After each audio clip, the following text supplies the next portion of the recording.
สวัสดีค่ะ สวัสดีเพื่อนๆทุกคนนะคะ วันนี้ค่ะ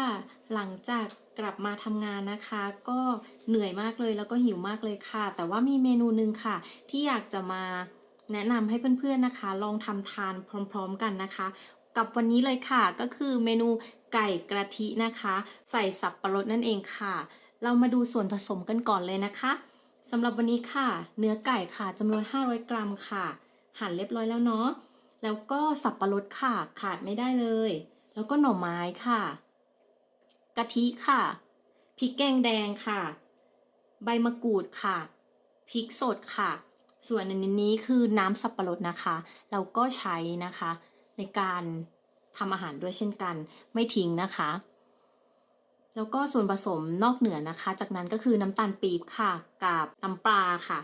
โอเคค่ะเราเริ่มทำกันเลยค่ะขั้นตอนแรกนะคะก็ใส่น้ำมันค่ะ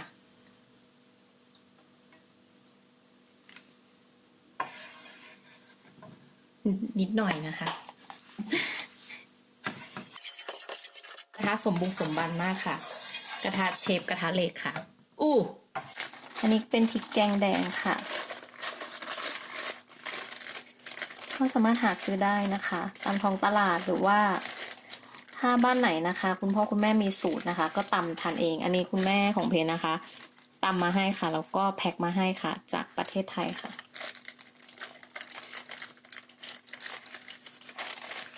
เมนูของคนไทยนะคะไม่ว่าจะเป็นพริกแกงเขียวหวานนะคะพริกแกงแดงหรือว่าเป็นแกงขาไก่ค่ะทุกครั้งที่เพชรทำนะคะแล้วเพชรต้องเปิดหน้าต่างใช่ไหมคะเพราะว่ากลิ่นมันค่อนข้างฉุนเนาะแล้วมีวันหนึ่งค่ะ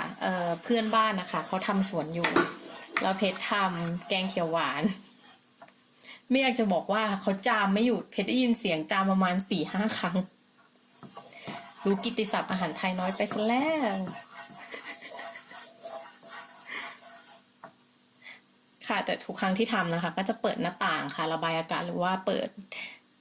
เป็นที่ระบายอากาศนะคะด้านบนมากกว่าค่ะอย่างเงี้ยแต่ว่าอันนี้เราถ่ายคลิปเนาะมันก็จะลำบากนิดนึงนะคะเดี๋ยวเสียงมันรบกวนเมื่อน้ำมันเริ่มร้อนนะคะเดี๋ยวจะผัดพริกแกงแดงค่ะประมาณ1 ช้อนค่ะ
นี่นะคะน้ำตาลปี๊บค่ะ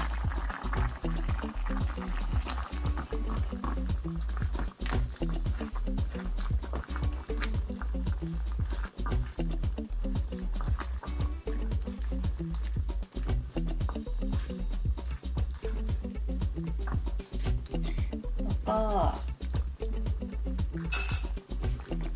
น้ำปลาค่ะ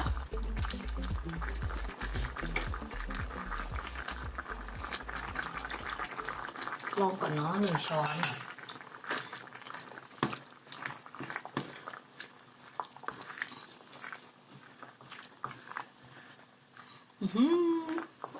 กลิ่นหอมมากเลย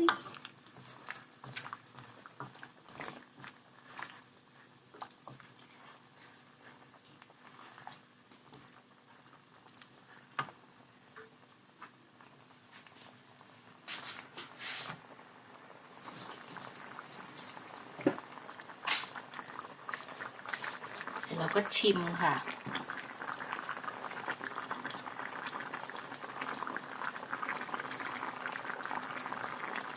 อร่อยแล้วซูเปอร์ต้องใส่อะไรแล้วนะคะแล้วก็เดี๋ยวระหว่างนี้นะคะเดี๋ยวรอข้าวสวยสุกนะคะแล้วเดี๋ยวไปจัดจานไปทานกันค่ะ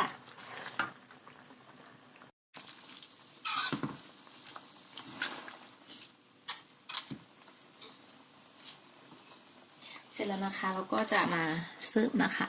เตรียมข้าวสวยร้อนๆไว้แล้ว